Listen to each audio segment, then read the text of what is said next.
Ndagusuje cyane wowe ukomeje kureba Pamakio TV. Rwose wagize neza guhitamo ino video. Muri imyaka ya vuba ibyerezo byinshi byagiye byibasira isi bigahitana abantu. Ariko nubwo byavugaga ku maradiyo no mu binyamakuru, akenshi wasangaga tubyumva gusa nta na kimwe kigeze kijya mu Rwanda. Nyamara ibintu byahinduye isura ubwo mu ntangiriro z'ukwezi kwa gatatu 2020 mu Rwanda hagaragaye umurwayi wa mbere wanduye korona virusi. Abantu benshi bagize ubwoba rwose, ndetse bamwe batekereza ko isi barangiriyeho bitewe n'amakuru yaturukaga mu bindi bihugu avuga uburyo korona virusi irimo irica abantu bikomeye. Umunsi ku wundi twabonaga imibare yerekana abantu bari gupfa, ndetse n'ubu mu 2021 turacyayibona rwose. Ikindi cyabaye agace bitewe n'iki cyorezo kandi nuko cyatumye habaho ibintu abenshi bari batarabona kuva bavuka. Nibwo bwa mbere abenshi babonye ibihe aho nta muntu n'umwe wemerewe gusohoka mu nzu ye kandi ubusanzwe yarabyemerewe. Nyamara abafite imyaka yagiye hejuru cyangwa se yigiye hejuru bo barabizi cyane, kuko uretse indwara ibihe nk'ibi bidasanzwe byagiye bibaho kenshi bari kubireba. Ushobora kubona korona virusi yugarije isi ubu ugakeka ko aribwo bwa mbere bibaye ku isi, nyamara siko bimeze, ahubwo hari n'ibindi byorezo byigeze kugariza isi ku buryo bukomeye, ndetse bikaba byari bikomeye cyane ariko kurusha no kubona korona virusi imeze uyu munsi. Kuri iyi nshuro twahisemo kubegeranyiriza urutonde rwa bimwe mu byorezo bikomeye byibasiye isi kuva mu myaka ikabaka 2000 ishize kugeza n'uyu munsi. Urutonde tugiye kubagezaho ruratangira mu mwaka w'135 nyuma y'ivuka rya Yezu kugeza n'uyu munsi mu 2021.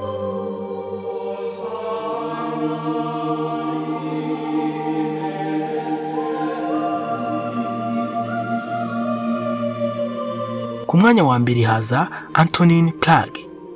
Iyi ni uguhera mu mwaka w'165 kugeza mu 180.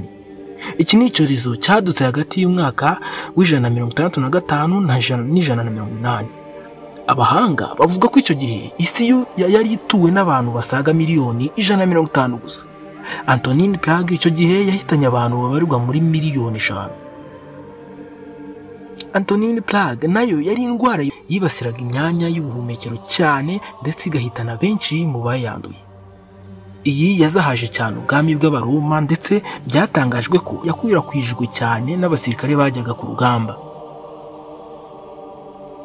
Naho ku mwanya wa kabiri haza Plague of Justinian. Iki cyorezo kibasiye abatuye isi hagati y'umwaka wa 541 na 542. Icyo gihe isi yari ituwe n'abantu basaga miliyoni 205. Iki ni icyorezo cyahitanye abantu babarirwa hagati ya miliyoni 30 na 50. Bitangazwa ko kandi iyi ndwara hanini yakwirakwijwe n'imbeba zabaga zirwaye inda zifite indwara.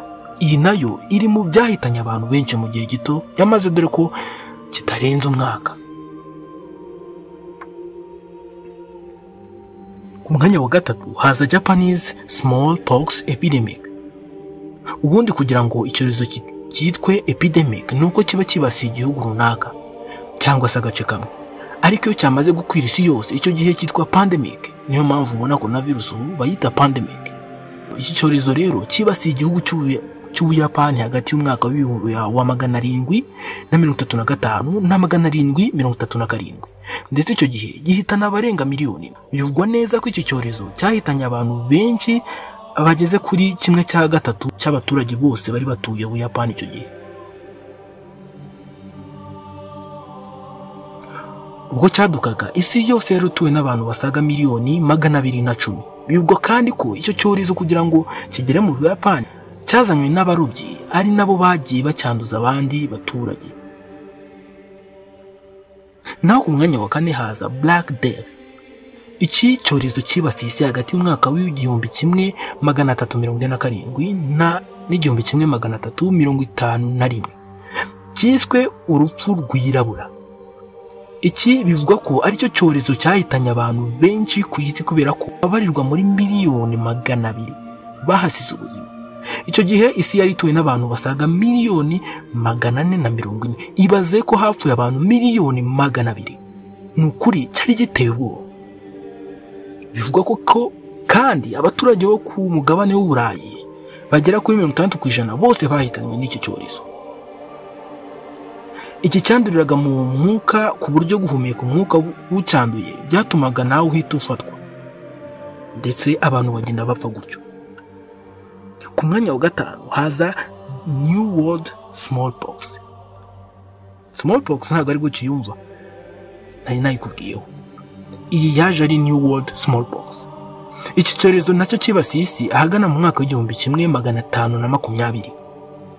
Icyo gihe isi yari ituwe n'abarenga gato miliyoni 560. Bivugwa ko iki cyorezo cyazanywe n'abashakashatsi b'abanyaburayi bazengurukaga isi, bityo bakaba aribo cyanduje cyangwa se bacyanduje abaturage basanzwe.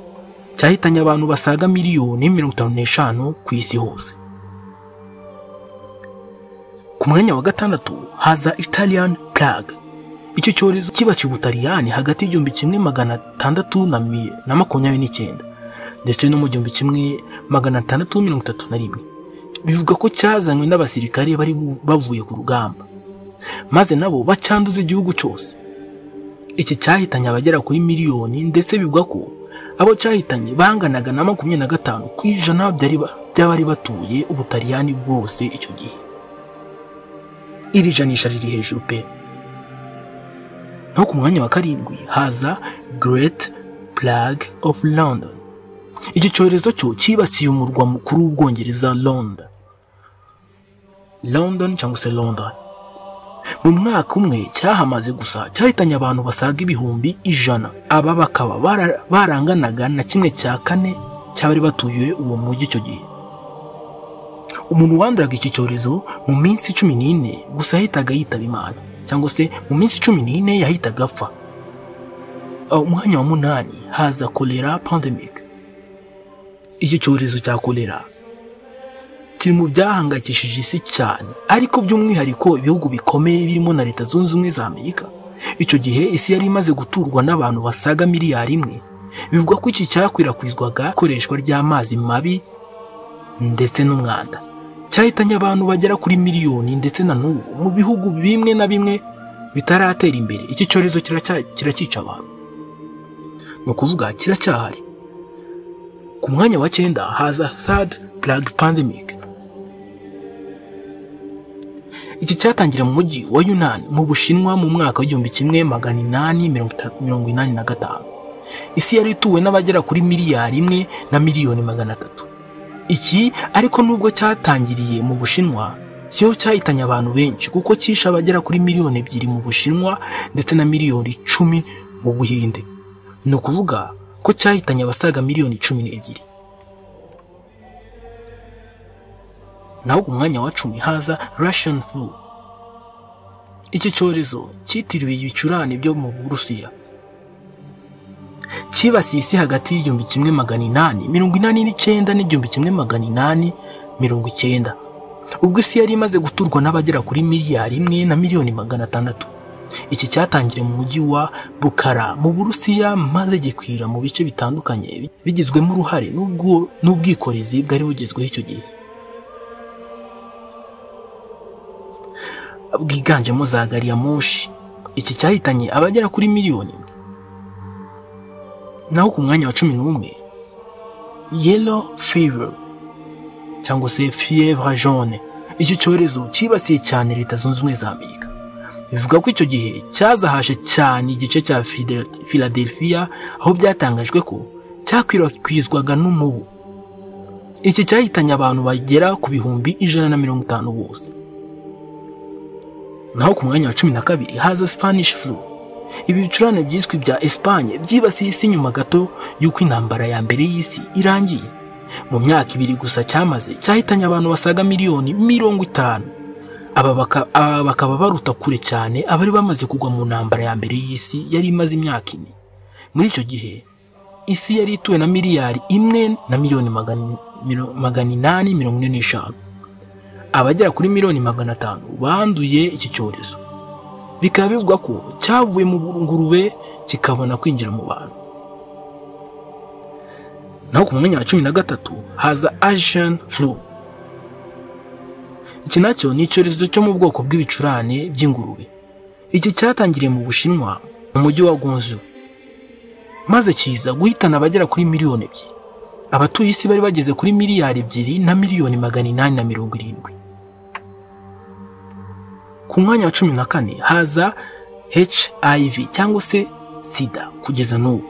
Iki cyorezo giterwa n'agakoko kitwa HIV. Bivugwa ko cyameze mu bantu mu mwaka w'1981 gaturutse mu nguge. Kikaba cyaravumbuwe bwa mbere mu burengerazuba bwa Afurika. Kuva sida yakwaduka mu mwaka w'1981 kugeza n'uyu munsi imaze guhitana abantu bagera kuri miliyoni 35 ndetse iracyabahitana n'abandi benshi. Nubwo itagiteye ubwoba nka mbere, igikomeye kurushaho nuko iki cyorezo kitarabonerwa umuti cyangwa urukingo uretse ibinini bigabanya ubukana gusa. Ubwo kibasiraga isi yari imaze guturwa n'abasaga miliyari 4 na miliyoni 530. Ku mwanya wa 15 haza SARS. Iki cyorezo cyadutse mu myaka 18 ishize kuko hari mu mwaka wa 2002. Kikaba cyaratangiriye mu mujyi wa Guangdong mu Bushinwa. Iki kandi ni icyorezo gituruka mu dukoko twa korona virusi ndetse kikaba cyarahawe izina rya korona virusi SARS-CoV-1. Bivuga ko iki cyageze mu bantu kivuye mu ducurama. Icyo gihe cyahitanye abantu 774. Naho ku mwanya wa 16 haza swine flu. Iki nacyo ni icyorezo cy'ibicurane byitiriwe iby'ingurube. Kibasiye isi mu mwaka w'2009 ubwo abatuye isi bari bageze kuri miliyari 6 na miliyoni 800. Cyazahaje cyane ndetse kinahitana abakiri bato. Aha abagera ku bihumbi 200 cyarabahitanye. Bwa mbere kikaba cyaravumbuwe muri Amerika. Ku mwanya wa 17 haza Ebola. Nubwo yavumbuye kera ariko nta gihe kimwe igeze ihangayikisha abatuye isi kurusha ubwo yazaga muri 2014. Icyo gihe yazahaje cyane ibihugu byo mu burengerazuba bwa Afurika ndetse ihitana abantu 11,000.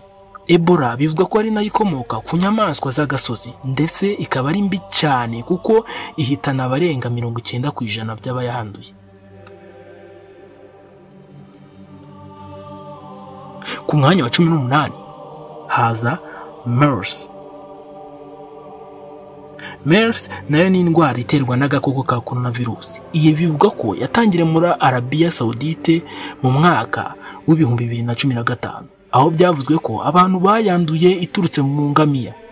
Kuri ubu imaze guhitana abantu 850 cyane mu bihugu by'Abarabu. Aho ku mwanya wa 19 haza COVID-19. Kuva 2019 kugeza n'uyu munsi. COVID ni icyorezo cyatangiriye mu Bushinwa mu mujyi wa Wuhan mu mpera z'umwaka wa 2019. Kuri ubu kimaze gukwira mu bihugu hafi yabo byose ku isi ndetse cyahagarikije imirimo hafi ya yose ku isi. Iki gituruka ku gakoko ka korona virusi ko mu bwoko bwa SARS, byatumye nacyo gihabwa izina rya SARS-CoV-2 nyuma y'ikindi gisa nkacyo cyadutse mu 2002. Bivuga ko COVID-19 yageze mu bantu ivuye mu dusimba turi mu ducurama ndetse n'akandi bita pangolin. Kuri ubu COVID-19 imaze kwandurwa n'abarenga miliyoni 2 ku isi hose ndetse ikaba imaze guhitana abarenga ibihumbi 127 ku isi hose. Iyi ni imibare yatanzwe mu bihumbi 2020 kuko uyu mwaka nibwo tukiwutangira biragoye kumenya umubare nyawo imaze guhitana. Ese ni ikihe cyorezo giteye ubwoba kurusha ibindi wabonye muri ibi? Urabitubwira muri comment. Nishimiye cyane kuba urebye no video ndetse ukayigeza ku musozo. Ukomeze ugire ibihe byiza kandi wibuke no kureba izindi video zacu. Ubishoboye wakora subscribe ndetse wakunze no video nakabuza wakanda like ndetse ugasangiza n'inshuti zawe. Ugire ibihe byiza.